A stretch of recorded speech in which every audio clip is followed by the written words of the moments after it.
Hello, beautiful people. Welcome back to Java and Joy.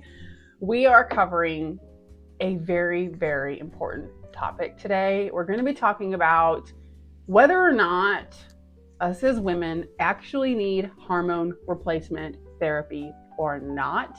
We're going to dive into, what that is if you're not sure, what some of the options are, what the benefits of it can be, but we're also going to dive into what the risks of are taking that. And this might be a little controversial for some people because, although the risks are, not a high percentage rate, they do still exist. And I personally lived through a very rough patch of life due to hormone replacement therapy that I went through last year that I will be sharing in this episode as well. So this hits home on a very personal level for me. And I think that more women need to hear about the things that they are putting in their body. We need to just really learn to advocate for ourselves and know all the facts, not just what media or doctors or anybody else wants us to hear. Again, this could be a little controversial, so hang in there with me. You may just learn a thing or two. I want to first mention before we dive into all of that, if you haven't already gotten my free spring health and joy kickoff guide, go grab that. It's in the show notes. It's in my link in bio on Instagram. It's on my website, carlajoywellness.com. And I also kicked off a 21-day accelerator program to help jumpstart your health and get you ready for these summer months. It is such a good program. It's actually going to have you do things that don't feel like punishment, that you can incorporate into your life easily. You don't have to take supplements. You don't have to spend a ton of money. And these are things that can last for you for a lifetime. So go check those out. Everything is in the notes. And I also want to say happy St. Patty's Day. We got St. Patrick's Day this week. I know most people I know don't necessarily, do a lot for St. Patty's Day, but I do know a few who just love this holiday. They love just everything about it. I love that it signals that spring is basically here and people really get to start getting out and having fun and doing more social events again.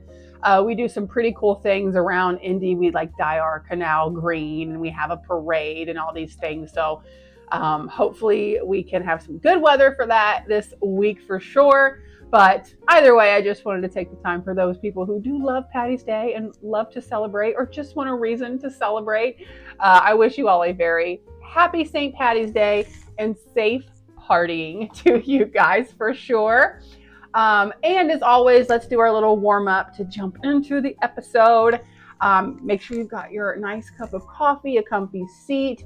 If you're driving, that's okay too. Just relax and enjoy this time that is just for you, listening to the show.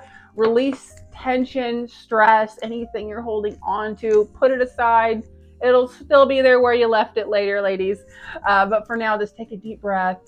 And again, enjoy this time for you.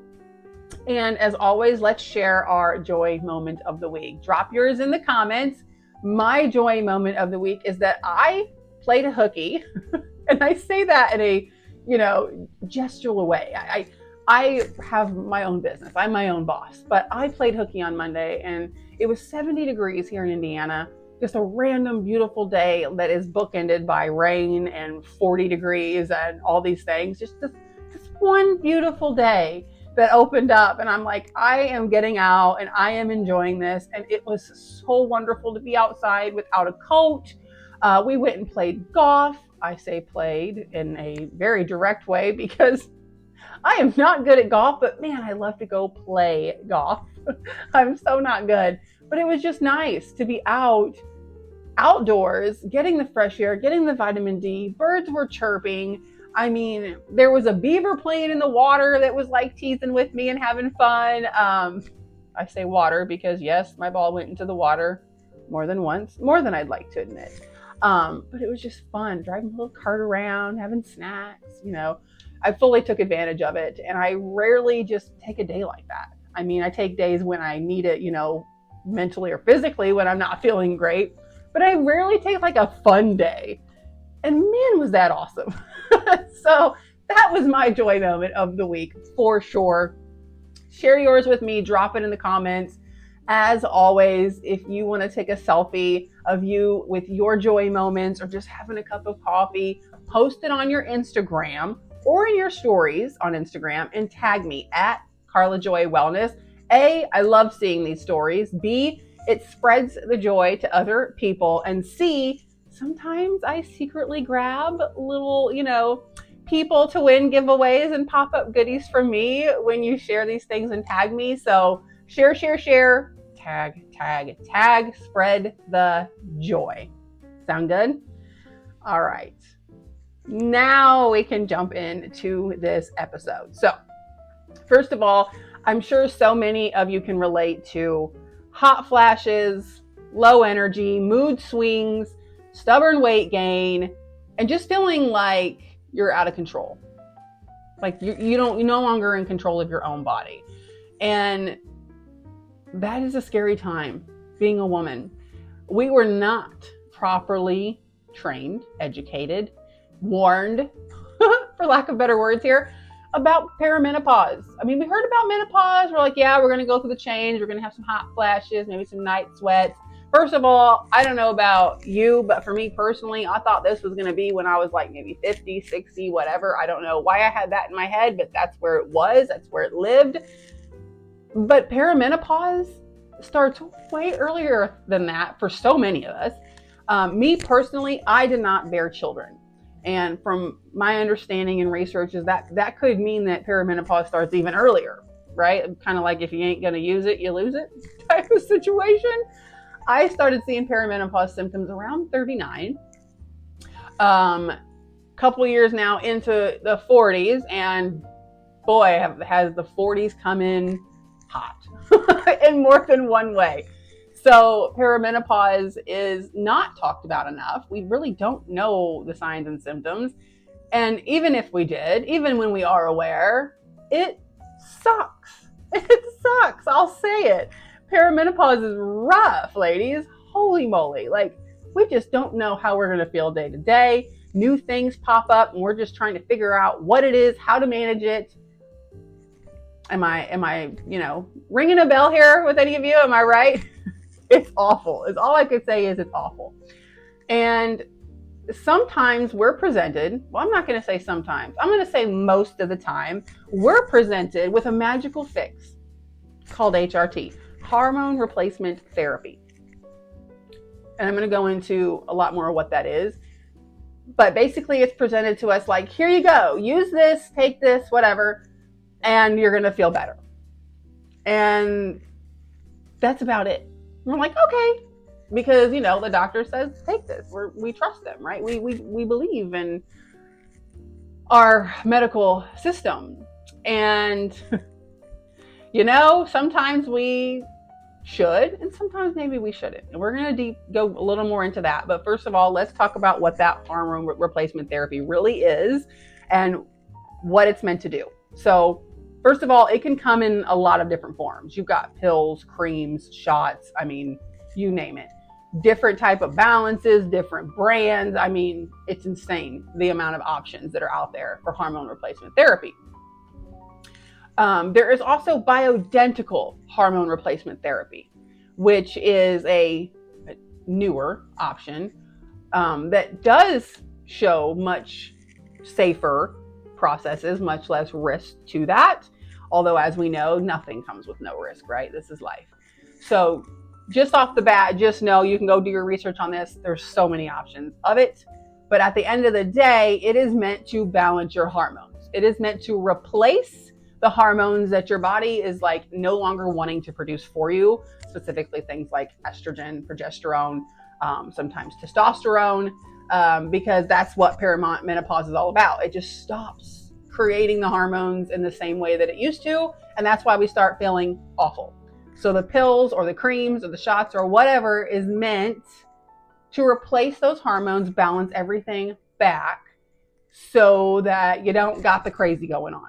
Okay, so it's meant to do that so that you no longer feel, or at least lessen the feel of hot flashes, night sweats, gaining weight easily, having low energy, feeling irritable. It can even help with things like libido, dryness in the lady area, all these things. And all those things sound wonderful to have corrected. Am I right? Like, wait, I could take this pill and all this goes away. Sign me up, right? Like, sounds amazing. And so many benefits can come from hormone replacement therapy. And I'm not knocking this. I want to first say this is not medical advice, but I will tell you that it all comes with a risk. It's all in the fine print, kind of like when you watch drug commercials and they're like, it's wonderful and do this and do that. But then at the end, they're like, could cause blah, blah, blah, blah, blah, blah. And they say it real fast. And at the bottom, it's quiet and they ramble it off. And sometimes you catch some of it and you're like, what does that cause? Like, wow, that's worse than the problem. Just know that there are so many risks, and we're going to go into that. And I'm going to tell you my personal story with this. And not to say that this would happen to everyone, but you should know what the risks are before you do something, take something, or put anything into your body or on your body. End of story on that. You deserve all the information, and that's kind of what we're going to go into today without getting like too doctory or scientifically or whatever. Just know that there's going to be some risks that you take, just like any other medication. Ladies, there are no magic pills.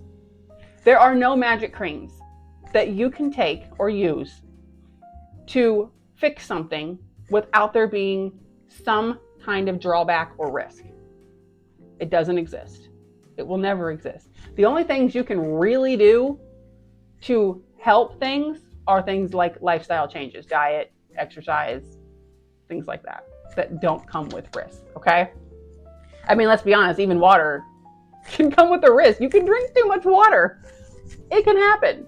So just always be educated. And that's what this is going to be about. Being educated, being aware, and being able to advocate for yourself, which we're going to go into why that's so important as well. But being able to speak up, defend yourself, know your options, know what's right for you and your body. Because at the end of the day, no one's going to do it for you. No one. Trust me on this. You've got to be your own advocate. You've got to be your own voice on these things, okay? So let's talk about risks and considerations.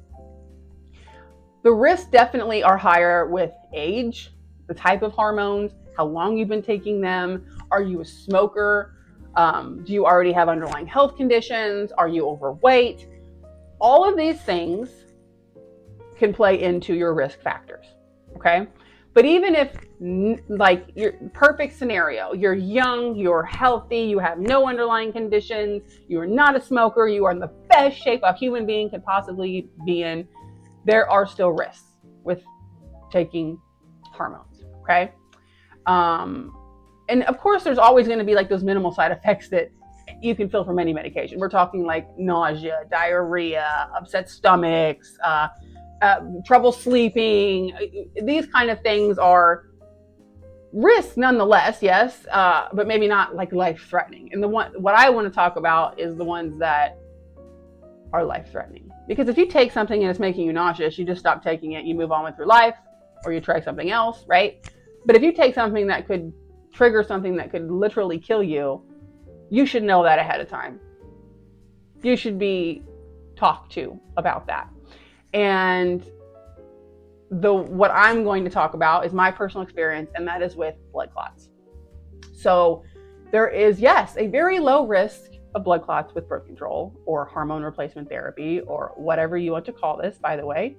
Birth control is hormone replacement therapy. Just so let's get that out, make sure we understand that. The birth control pill is hormone replacement therapy. For me personally, I had been on birth control, hormone replacement therapy, for over 20 years. Because when I was young, when my ladies' time started coming, it was off. It was messed up. I would have a period every 2 weeks, and it would last for 10 days. And this went on and on. So they chose, my parents chose to put me on hormone replacement therapy to regulate my periods. And it worked. It worked perfectly well for 20 years of my life. I had no issues whatsoever. I can't note of any significant side effects that came from that. So like I said, this doesn't mean the bad things are always going to happen to people. But I ended up having an injury last year. I fell while I was running and I sprained my ankle.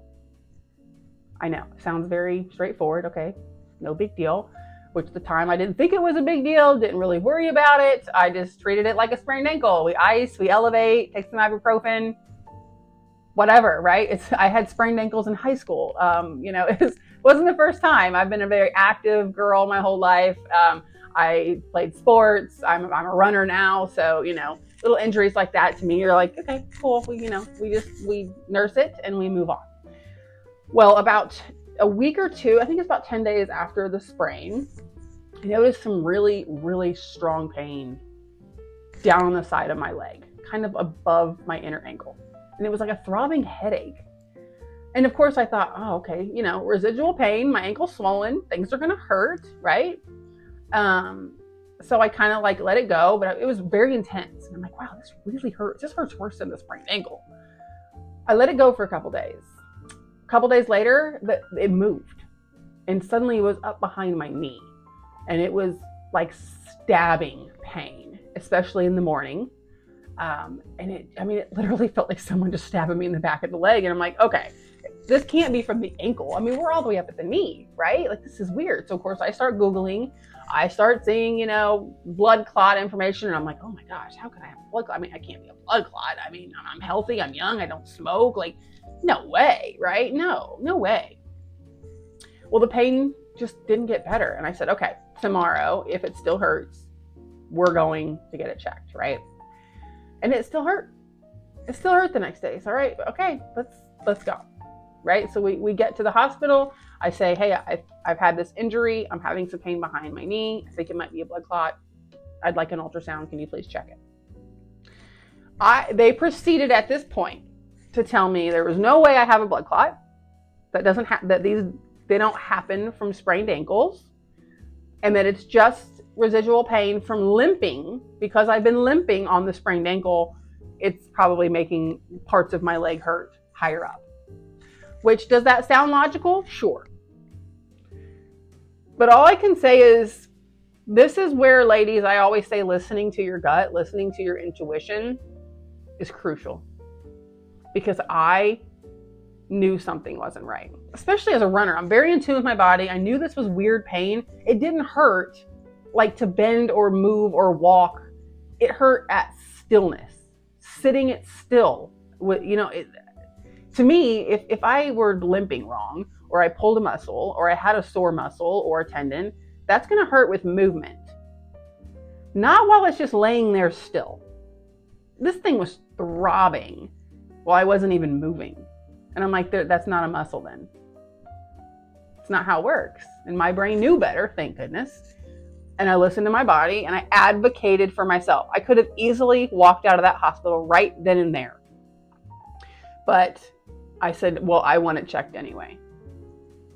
And I even went as far as saying, look, whether insurance pays for it or not, I want it checked. I'll pay it. I'll make payments, whatever. If my insurance is going to deny it, which I didn't know if they would or not, but I knew I needed checked. In my gut, I knew it. So they did it. They did the ultrasound. Doctor comes back in the room with that look of shock and is like, you're right. You have a blood clot. Now, for context here, a blood clot, a DVT, deep vein thrombosis, again, I don't want to get technical here because, you can look these things up, right? Is very, very, very dangerous if not treated. It can break off, travel through your bloodstream, and kill you in an instant. It can travel to your heart, it can travel to your brain, and it can travel to your lungs. All not good scenarios. Okay? So these aren't things you leave untreated.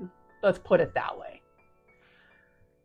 So the doctor says, all right, you're going to have to go on what they call in the, as a layman's term, blood thinners. They're actually technically anticoagulants. They don't actually thin your blood. They actually stop your blood from clotting.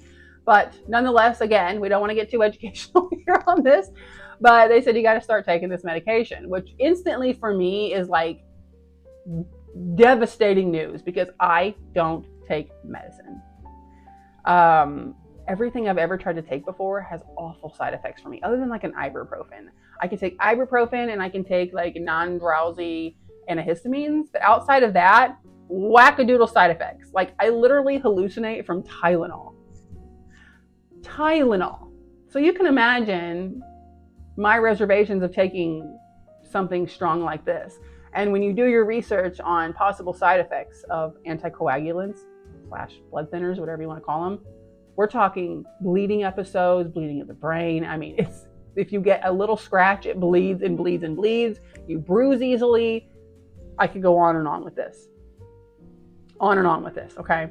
But at the end of the day, I had to take it because, it's not safe not to. I did end up having all kinds of side effects from this medication, which I'm not going to go into detail of, but just know that it didn't sit well with me. We had a rough 3 months of treatment. It was awful. I don't ever want to relive it. Not to mention still dealing with the pain of a sprained ankle and a blood clot in my leg. Super, super not fun.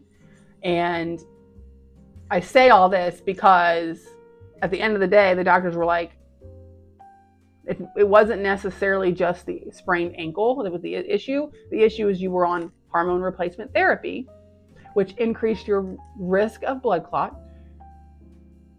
And that combined with the injury is likely what triggered. So I had to come off of hormone replacement therapy. Once you've had a blood clot, they're like, you can't, There are some other alternatives, quote unquote, that are, again, quote unquote, safer, but that still have risks. So you can imagine at this point, I'm like, no, we're done putting things in my body that have risks. We're not going to try anything else. We're just going to come off of it and we're going to hope that the body acts right. Now, getting through 20 years of withdrawal off of hormone replacement therapy, plus being on a drug that's making you ill, you can imagine. I'll just let you just imagine how that 3 months went of hormones detoxing out of my body while on a medication that wasn't agreeing as well. So very dark times for this girl. Probably the worst 3 months of my life. If we're absolutely being honest here, I wouldn't wish it upon anybody, like I said. But I say all this to make it very, very clear that hormone replacement therapy has its risks. Even for someone who's been on it, hasn't had a problem for a long period of time. Guess what? I'm over 40 now. I'm not the same person I was, the last 20 years. And here came this injury, and it was the perfect storm. So I'm no longer on any of those things, or will be on any of those things moving forward. So I don't say this to scare people and say no one should be on it and it's all bad. But I do say it to make sure every woman knows her risks. And I also told the story because I want you to understand how important it is to advocate for yourselves. I could have went home and I could have lost my life. That clock could have broke off. But I advocated for myself and I pushed back and I listened to my intuition. So there's really a few lessons there. Listening to your gut, ladies. I'm telling you, our intuition is powerful. We ignore it far too often. And our voices are stronger than we think they are, and they deserve to be heard. Learn to speak up, learn to advocate for yourself. You have a right to voice yourself. Big lessons there, and so glad that I took that route. And I just want every other woman to take the same route. Just know your options and stand up for yourself. Okay? That's why I tell that story, because I don't want anyone else to go through what I went through.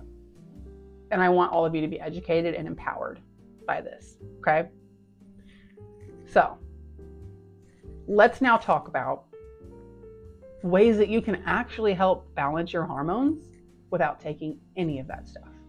And again, that may not be an option for you. I am not a medical professional. You have to do what is best for you. But here are some things that have actually worked for me. And a lot of other women from all the studies and research I've been doing that kept them from having to even take HRT, and was able to take control of their bodies again, especially at perimenopause, and not have to take on the risks. And my advice would be to try all these things first before taking a medication. And to be honest with you, these are all things I strongly advise you to try before you take any kind of medication. There are so many things that we can fix with our natural diet, nutrition, exercise, movements, and daily lifestyles that we can just do and not have to take medications. Medications have their time and place. And thank goodness we have them for so many things. They save lives, and I know that. I am not ignorant of that. And I'm not hating on every medication. But there's a time and a place for it. You don't always need it, is what I'm saying. So I just hope that you'll try these things first.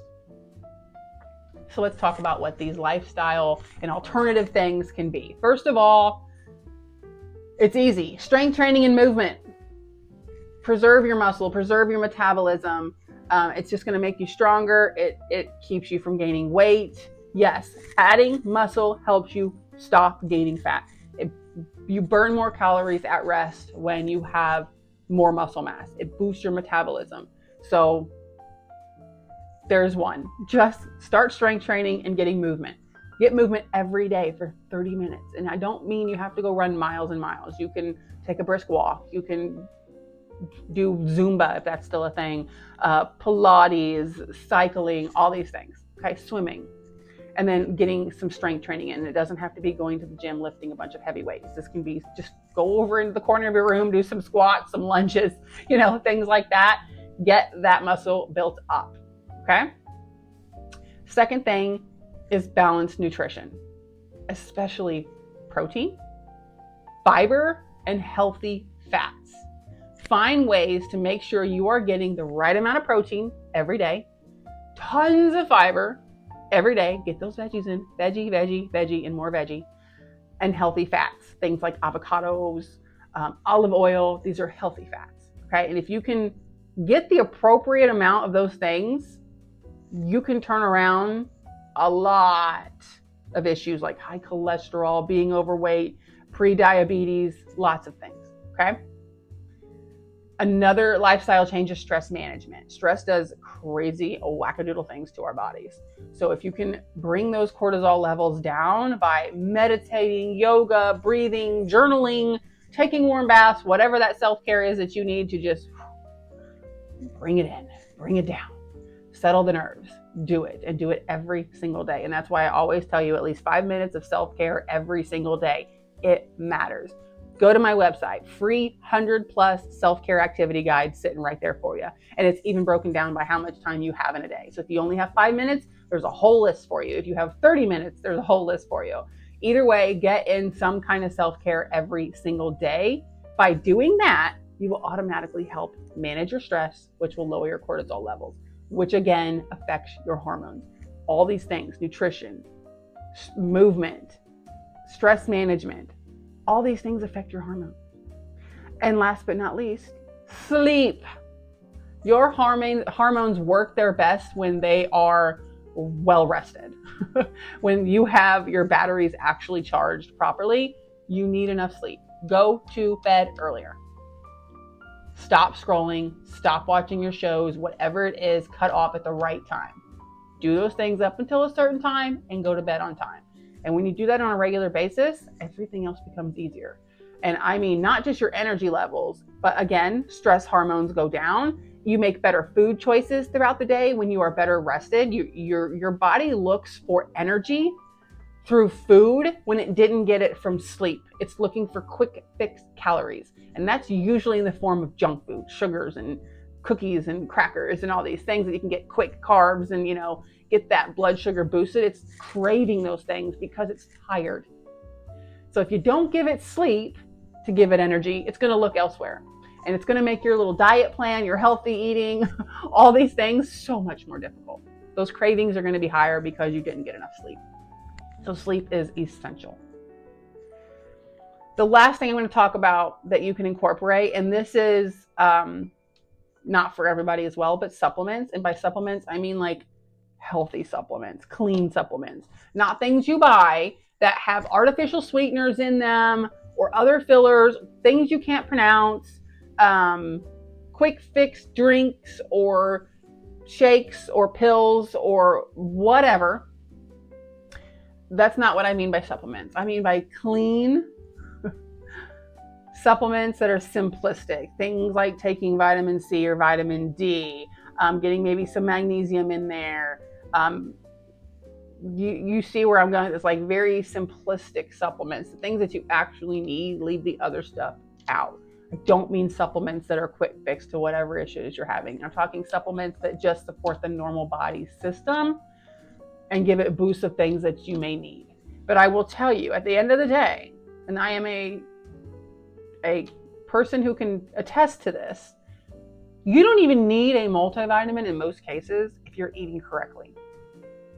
I stopped taking a multivitamin a while ago. I've had at least 6 blood tests since then to test all my vitamins, all perfect. Every single one is at its perfect level because I eat how I'm supposed to eat 80% of the time. Now, again, this is not everyone. If you have specific medical conditions, issues, things, for reasons that you can't eat the things that you need to eat, all those things, obviously take a multivitamin, okay? Make sure it's a clean one. Make sure it's third-party tested. Make sure you know exactly what you're getting on these as well. But I'm just saying there are certain times and places for supplements, and we're actually going to have a whole episode just on supplements. But at the end of the day, I want you to see that there are all these things that you can be trying before you dive right into something that could be harmful. Try all the non-harmful things first. Weed all that out, right? Let's say, go through all this. If you do all this and you stick with it and you've been doing this for, all of it solid for at least 90 days, you've tried it all, and you were doing everything I just said, and be honest with yourself about that, ladies, too. Not, did I do it for 1 or 2 days, or did I do it a few days a week? No. Did you actually do it like you're supposed to, consistently over time before you gave up? Because most things take 60 to 90 days for you to really feel the benefits of them, like getting that sleep going and having that balanced nutrition. Your body needs time to find out its new normal for you to start seeing that progress. So once you've given all these things a real try, okay, then you haven't seen results, then maybe you try the other stuff. Again, if you have all the information, if you already know your risks and you're aware of the risks you are taking, and you make an educated decision for yourself. Promise me that? I again don't want to tell anybody this is medical advice. It is not. But man, if I can help one woman change how she feels and takes back control of her life and her hormones and not feel awful during perimenopause and not have to take any medication to get her there, then this episode is a win for me. It's a win in my book. One. If only I help one woman. Or even if I only helped one woman today learn to advocate for herself or listen to her gut when she knows something's off, then this was well worth the 30 minutes of time by a landslide. And I would do it 100-fold more times. So I hope you got something from this.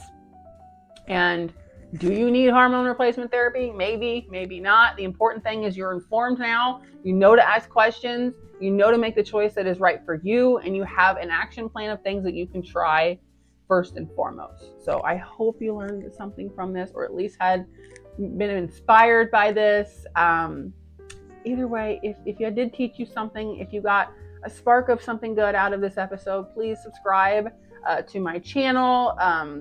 Subscribe to all of my podcast networks if that's where you listen to, Spotify, Apple, iHeart, so I can help more women in these ways that I find are just extremely important.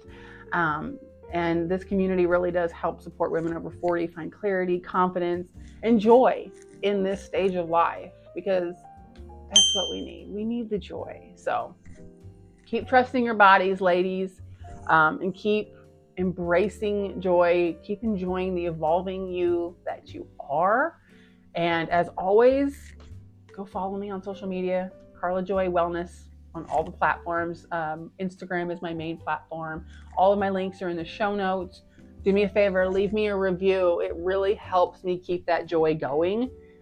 Maybe share this with a friend if you think they could benefit from any of this. I really, really, really appreciate that, guys. But that's all I have for you guys today. I know this was a personal one, so I hope you got some snippets out of there. Some good snippets. So that's all I have. So until next time, keep listening to that intuition, ladies. Keep educating yourselves. And remember, of course, go find your joy. I'll see you again soon.